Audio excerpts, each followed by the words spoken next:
Imagina dois cenários, tipo, completamente opostos.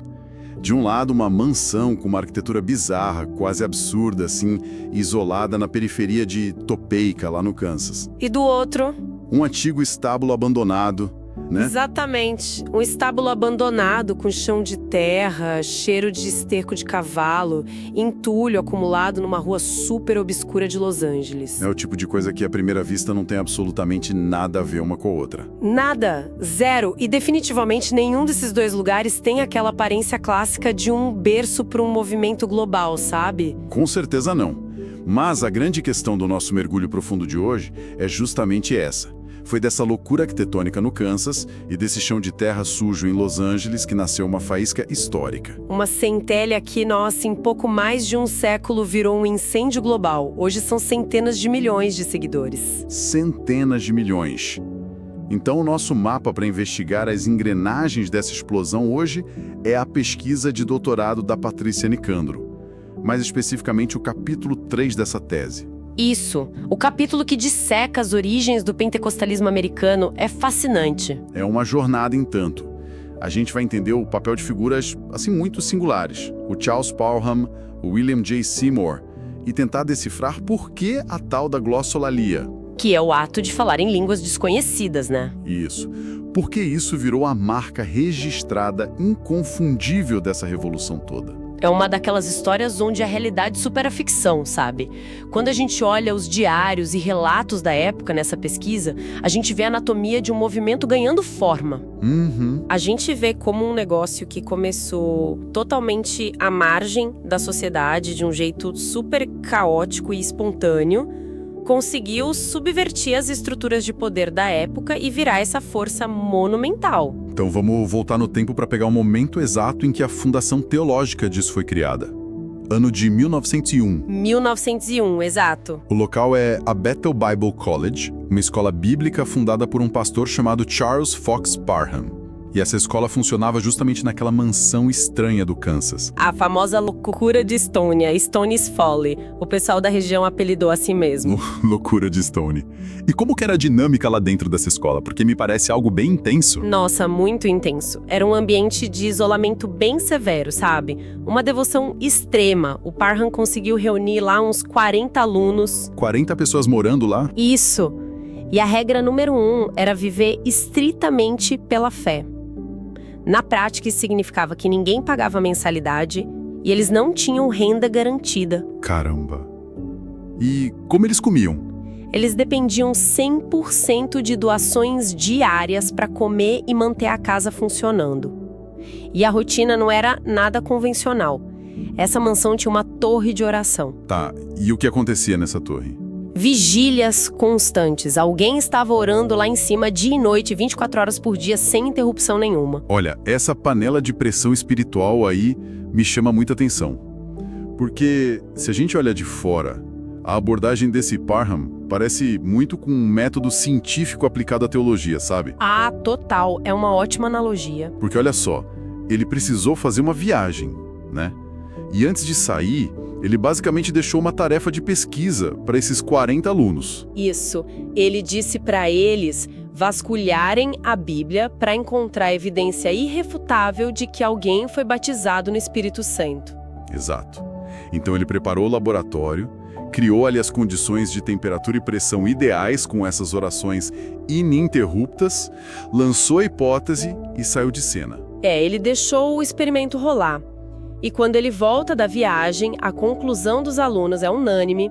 Eles dizem que a evidência definitiva só poderia ser o falar em línguas. E aí acontece o famoso dia 1º de janeiro de 1901. O grande marco. Uma aluna chamada Agnes Osman pede para o Parham impor as mãos sobre ela para receber esse batismo. E a reação é, assim, imediata. Ela começa a falar em línguas na hora. Na mesma hora. E num idioma que as testemunhas ali afirmaram categoricamente que era chinês. Ela supostamente passou 3 dias se comunicando só desse jeito. Peraí, 3 dias sem falar inglês? 3 dias. Só falando dessa forma.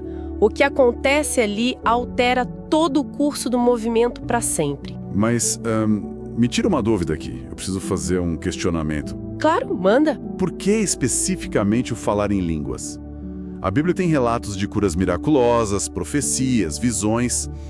Porque eles decidiram que imitar um idioma estrangeiro era o teste definitivo e não algo tipo mais útil socialmente, como curar doentes. Aí que tá. Essa é a grande sacada teológica do Parham.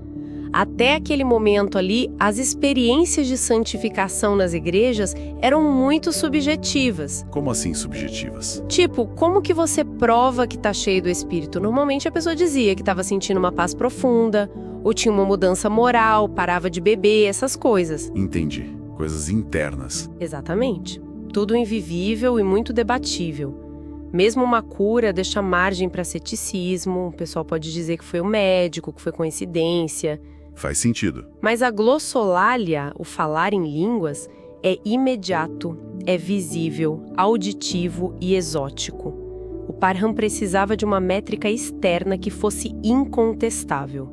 Ou a pessoa abre a boca e fala um idioma que nunca estudou, ou não fala, né? Isso. Pela primeira vez, uma experiência mística totalmente interna ganhou um medidor externo rigoroso. Nossa, é como se eles tivessem criado um exame de sangue da espiritualidade. Exame de sangue da espiritualidade, gostei. É bem isso. A pessoa podia chegar e dizer, me sinto transformada. E a resposta deles seria, ótimo, mas cadê o exame de sangue comprovando? O falar em línguas virou o papel timbrado desse laboratório. Perfeito. Só que o que eu acho mais irônico nessa história toda, lendo a pesquisa, vem da própria Agnes Osman, a paciente zero desse experimento todo. A história dela, pós-experimento, é muito reveladora. 8 anos depois daquela virada de ano, lá em 1909, ela publica um artigo que é praticamente um balde de água fria na fogueira que ela mesma ajudou a acender. É um momento de maturidade analítica que a gente quase não vê em líderes fundadores de movimento, sabe? A Agnes percebeu o perigo daquilo que eles criaram. O que ela diz exatamente no texto. Ela alerta de um jeito bem severo sobre os riscos de buscar a manifestação só pela manifestação. Ela confessa que depois de falar em línguas, ela entrou num período de grande escuridão espiritual. Sério? Mas por que isso aconteceu com ela? Porque em vez de buscar a comunhão real com Deus, ela acabou se distraindo com o fenômeno. Ela começou a idolatrar o sinal. Um medidor virou o objetivo final. Exato. As pessoas queriam passar nesse exame de sangue espiritual a qualquer custo, mesmo que internamente não tivesse nenhuma mudança de caráter de verdade. É fascinante ver que a pioneira do negócio percebeu que focar cegamente no fenômeno ia corromper a essência. Ela não invalidou o que sentiu, tá? Mas deixou muito claro que se as línguas fossem a única métrica de sucesso, o movimento ia atrair gente interessada só no espetáculo. Bom, então a gente tem o Parham e os alunos formulando essa teologia super rígida nessa mansão isolada no meio oeste. Mas uma ideia isolada lá não cria uma religião global, né? Definitivamente não. Como isso saiu desse laboratório do Kansas e ganhou o mundo? Eles, começaram a imprimir panfletos e mandar pelo correio. Pior que eles nem precisaram de um esforço de marketing gigantesco, sabe? Porque o terreno emocional e cultural no resto do mundo já estava prestes a entrar em combustão. Como assim? Para entender como essa faísca pegou, a gente tem que olhar para um conceito teológico que estava muito forte na época: a crença na chuva seródia. Chuva seródia. O que é isso na prática? É uma metáfora agrícola. Ela vem dos textos bíblicos de Israel. No ciclo deles tem a chuva temporã, que cai logo no plantio, e a chuva seródia, que cai bem antes da colheita final para amadurecer os frutos. Tá. E como eles aplicavam isso? Teologicamente, o pessoal começou a acreditar que o Pentecostes original, aquele lá do Novo Testamento, foi a chuva temporã para plantar a igreja. Certo. Então, a chuva seródia seria um derramamento massivo e global do Espírito de Deus agora, para preparar a última colheita antes do iminente fim do mundo. Então existia toda uma expectativa psicológica coletiva. Eles achavam que algo gigantesco estava prestes a acontecer a qualquer minuto. Totalmente. E não era só um delírio teológico abstrato da cabeça deles. As pessoas estavam lendo sobre avivamentos reais acontecendo nos jornais, em cartas. A infraestrutura de comunicação ali na virada do século deve ter pesado muito. Com certeza, o telégrafo, as revistas religiosas, a mídia impressa, tudo isso criou uma verdadeira câmara de eco global. E o que estava acontecendo no resto do mundo? Ao mesmo tempo que o Parham estava no Kansas, as notícias chegavam em Los Angeles de que a tal chuva estava caindo em outros lugares. O País de Gales, por exemplo. O avivamento de Gales. Isso, liderado pelo Evan Roberts, um jovem ex-mineiro de carvão. E as notícias que chegavam diziam que a sociedade galesa tinha literalmente parado. Bares fechando por falta de cliente, jogo de futebol abandonado no meio. Uau! E tinha mais lugares? Sim, na Índia também. A missionária Pandita Ramabai estava relatando o mesmo tipo de despertar entre meninas jovens lá. Imagina a cabeça das pessoas lendo isso. Essa comunicação global acelerou muito a urgência. A tese cita um pastor de Los Angeles, o Joseph Smale, da primeira igreja batista, né? Isso mesmo, Joseph Smale. Ele viaja para o País de Gales, vê isso com os próprios olhos e quando volta para os Estados Unidos, ele volta com uma convicção absoluta de que a Califórnia era o próximo alvo. E ele não estava sozinho nisso. Mas por que a população de Los Angeles, as massas, compravam essa ideia tão facilmente? A gente tem que pensar na demografia de Los Angeles no comecinho do século XX. Era uma cidade fervendo, 228 mil habitantes e crescendo a uns 15%. Crescimento absurdo e desordenado, aposto. Muito. A Revolução Industrial tinha gerado muita alienação, pobreza, desigualdade. E as liturgias daquelas igrejas grandes e tradicionais pareciam totalmente desconectadas da dor diária daquelas pessoas comuns. Entendi. Uma exaustão com a religião puramente intelectual. Exato. O operário pobre não queria ouvir um sermão longo e super articulado sobre moralidade vitoriana, sabe? Eles queriam algo palpável, queriam o sobrenatural agindo ali, na vida deles. Eles queriam o divino sentado na sala de estar, resolvendo os problemas. E é justamente aqui que essa narrativa dá uma guinada que eu acho espetacular. É a melhor parte. Porque a cidade inteira estava preparada, esperando a tal da chuva. Só que o catalisador que finalmente acendeu Los Angeles não veio da elite, não veio do púlpito chique de um pastor engravatado. Veio de um homem que a sociedade americana da época tinha marginalizado sistematicamente, o William J. Seymour. Conta pra gente sobre ele. Quem era William J. Seymour? A trajetória dele é o coração dessa tese. Ele era um homem negro, cego de um olho, e filho de pessoas que foram escravizadas. Uma bagagem pesadíssima para a época. Muito. E o Seymour tinha passado por Houston, no Texas, onde aquele Charles Parham tinha aberto uma extensão da escola dele. O mesmo Parham do Kansas. O mesmo. O Seymour queria muito aprender sobre a teologia da glossolalia, mas a gente está falando do sul dos Estados Unidos, no auge das leis de Jim Crow, aquelas leis violentas de segregação racial. Nossa, verdade. O homem negro era terminantemente proibido de sentar na mesma sala que os alunos brancos. Então a solução, entre aspas, que arrumaram foi que o Seymour tinha que ouvir as aulas do Parham sentado do lado de fora, no corredor, através de uma porta entreaberta. Cara, é uma imagem revoltante. O cara que viria a ser o líder do maior avivamento do século teve que aprender a teologia sentado no chão de um corredor, porque não podia entrar na sala. É doloroso de imaginar, mas ele não desiste. Ele absorve tudo aquilo e acaba sendo convidado para pregar em Los Angeles por um grupo de fiéis que simpatizava com essas ideias mais radicais. E aí ele chega lá e é recebido de braços abertos? Certo. Muito pelo contrário. Ele prega exatamente aquilo que aprendeu no corredor. O batismo no Espírito Santo e a evidência de falar em línguas. A reação da igreja que convidou ele é brutal. O que eles fizeram? Acharam uma heresia completa. Literalmente colocaram um cadeado na porta da igreja e proibiram ele de pisá-la de novo. Rejeitado de novo. Fica sem igreja, sem dinheiro, sem apoio de instituição nenhuma. Mas a persistência desse homem impressiona. Porque ele vai e começa reuniões de oração numa casa particular na Bonnie Brae Street. E é aí que a coisa explode. Sabe o que essa dinâmica na casa me lembra muito? A mentalidade clássica de startup do Vale do Silício hoje em dia. A gente idolatra aquela história da inovação que nasce numa garagem suja, ignorando a burocracia do mercado para quebrar as regras. É uma ótima comparação de verdade. A missão da Rua Azusa foi a verdadeira startup de garagem espiritual. Eles não tinham estrutura, não pediram permissão para a elite religiosa, só operaram com o que tinham na mão. E a demanda escalou absurdamente rápido. As reuniões nessa casa da Bonnie Bray Street cresceram com tanta força que a varanda da casa chegou a ceder com o peso da multidão.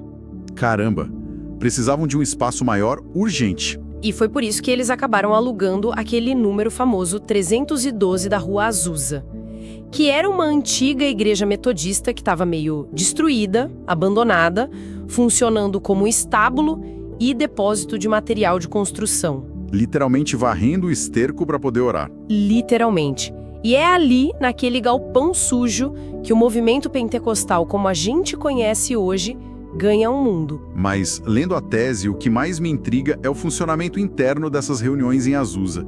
O que fez aquele lugar ser tão revolucionário ao ponto de atrair jornalistas do mundo inteiro e, ao mesmo tempo, irritar tanto as autoridades locais? O segredo foi o desmantelamento implacável da hierarquia. A estrutura dos cultos, se é que a gente pode chamar de estrutura, não obedecia a nenhum cronograma, nenhum programa impresso. Era algo orgânico, então. Totalmente. As reuniões rolavam dia e noite de forma contínua. No começo, eles nem tinham um púlpito elevado. O Seymour liderava aquela adoração caótica, sentado no mesmo nível que todo mundo. E tem aquele detalhe maravilhoso da caixa de sapato, né? Sim. Quando ele queria focar, se isolar no meio de centenas de pessoas gritando e orando, ele tinha o hábito de orar com a cabeça enfiada dentro de 2 caixas de sapato vazias, empilhadas em cima de um caixote. Olha, não tem como ser menos glamuroso que orar numa caixa de sapato no meio de um estábulo. É o ápice da falta de pompa, né? Mas o detalhe que eu acho que realmente chocou a sociedade americana de 1906 foi a dinâmica racial ali dentro. Sim. O cronista, o Frank Bartleman, que é muito citado na pesquisa, ele escreve algo bem poético. Ele diz que a linha de cor foi lavada no sangue. É uma frase forte pra caramba. Muito forte. Pensa bem, no auge da segregação americana, você tem brancos, negros, asiáticos, latinos, todos adorando juntos, se abraçando no mesmo chão de terra. Como que isso foi possível num momento tão dividido? Então é aqui que a gente precisa conectar os pontos da teologia. A verdadeira genialidade, seja intencional ou não, de ter a glossolalia como exame de exame da espiritualidade. O falar em línguas funcionou como um equalizador social devastador. Ah, claro. Deixa eu ver se eu entendi. Se a crença central daquele grupo é que o próprio Deus assume o controle das cordas vocais da pessoa e fala um idioma misterioso, quem é o receptor se torna completamente irrelevante. Irrelevante. Faz todo sentido, não faz? Total. Porque se uma lavadeira negra e pobre, lá no fundo da sala, de repente começa a falar em línguas, a teologia deles dita que é o Criador do universo se manifestando. Isso mesmo. Diante disso, como que um homem branco super rico, cheio de diplomas, poderia mandar ela calar a boca ou exigir que ela sentasse num banco separado? A métrica de poder foi invertida. Invertida de cabeça para baixo. A autoridade institucional, o dinheiro, a cor da pele ou o gênero, tudo isso perdeu a validade ali dentro de Azusa. Impressionante. Se o espírito soprava através de você, você tinha autoridade ali. Ponto. Foi uma democratização muito radical do acesso ao sagrado, eliminando aquela necessidade de um padre ou pastor ordenado. E naturalmente o establishment deve ter entrado em pânico. Pânico absoluto. Jornais como Los Angeles Times mandavam repórteres lá e publicavam críticas ferozes. Eles não estavam só achando a crença ridícula, eles se ofendiam de verdade com aquela quebra da ordem civil e racial. Chamavam eles de fanáticos enlouquecidos, né? Isso, cacarejando na sujeira. A elite ataca o que ameaça a ordem deles. É o padrão de qualquer revolução, né? Seja política, cultural ou religiosa. Mas a gente sabe que o caos inovador daquela startup de garagem, mais cedo ou mais tarde esbarra no peso do próprio sucesso. Inevitavelmente. A Rua Azusa virou uma sensação mundial. Tinha missionário cruzando o oceano só para ver isso. E isso nos leva à questão de sobrevivência. É possível manter essa energia vulcânica para sempre ou a estrutura burocrática um mal necessário? Aí a gente entra no que os historiadores chamam de paradoxo da institucionalização. O próprio Barthelman, que defendia muito o avivamento, começou a notar que a liberdade absoluta cobrava um preço. Começou a dar problema. Sim, começaram a surgir casos graves de fanatismo. Sem nenhum controle de qualidade, apareceu gente forçando emoções, fazendo imitações vazias só para chamar atenção, sabe? Um exibicionismo. Então o Seymour e a liderança tiveram que intervir. Ficaram numa posição péssima. Tiveram que mandar pessoas se calarem, que era justamente o que eles odiavam nas igrejas tradicionais, de onde eles foram expulsos. Mas a ironia cruel dessa pesquisa é que o que sufocou a vitalidade de Azusa não foram esses fanáticos malucos, certo? Foi a própria tentativa de botar ordem na casa. Exatamente. Para proteger a pureza da mensagem e não deixar os charlatões dominarem, eles começaram a endurecer as regras. E o relato da Nicandro mostra isso de um jeito físico, arquitetônico. Como assim? Lembra que o Seymour orava no chão com todo mundo? Lembro, no mesmo nível. Com o tempo, eles começaram a construir plataformas de madeira altas para separar a liderança da congregação comum, começaram a estipular horário fixo de culto, montar coral ensaiado. Nossa, mataram a espontaneidade. O ápice disso foi a criação de um trono. Fizeram uma cadeira elevada, super pomposa, especificamente para o líder sentar.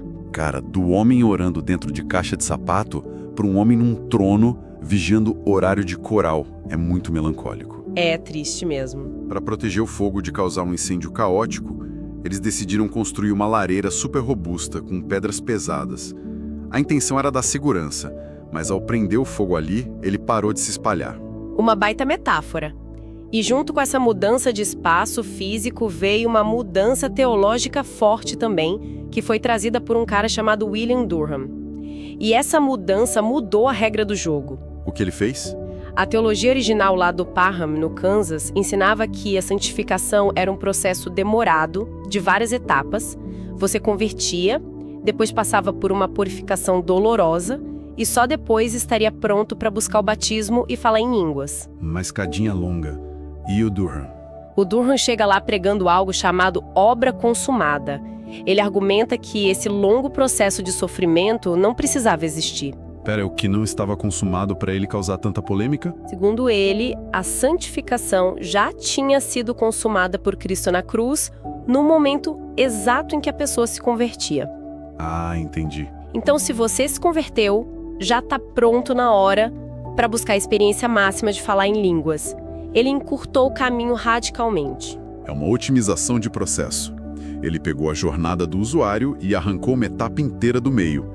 Eu aposto que isso gerou uma guerra interna absurda. Rachou o movimento no meio. O Seymour detestou a ideia, tentou barrar o Durham de qualquer jeito, mas a teologia da obra consumada era atraente demais. As pessoas queriam a atalho espiritual. Faz todo sentido. E no final? A ironia é que a ideia do Durham destruiu a união de Azusa, mas foi essa versão, muito mais ágil, mais otimizada, que ele levou para Chicago, e de lá isso virou a ponte para os imigrantes italianos e a chave para a explosão pentecostal na América Latina depois. Caramba!